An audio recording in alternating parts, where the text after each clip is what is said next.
हांव आसा वरकट्या मोळ सांगे ह्या भागाक आनी तुमकां खबरच आसतलें की गोंयभर जे मुसळधार पावसान जी शेतकारांची शेतां सगळीं सारकी पेड्ड्यार जावन गेल्या अशेंच हे वरकट्या मोळार हें पळयात ही शेतां हे सगळीं शेतां जी वर्सान वर्स खंय तरी शेतकार जे आपले शेत रोयता ही सगळीं पावसान खंय तरी सारकी रेब्याक बुडोवन आसा आनी सगळीं आख्खें शेत जें आसा हें सगळें उद्ध्वस्त जाल्लें आसा आनी पळयात हें पळय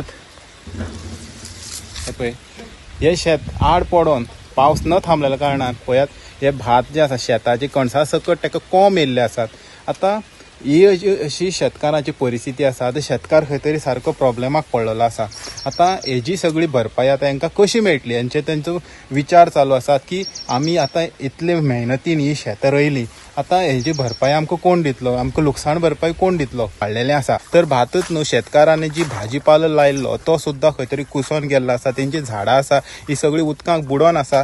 हे पळयात ही वांयग्याची तेणी लागवड केल्ली पूण ही खंय तरी मुसळधार पावसान तेंची सगळी लागवड जी आसा ती कुसोन गेल्ली आसा.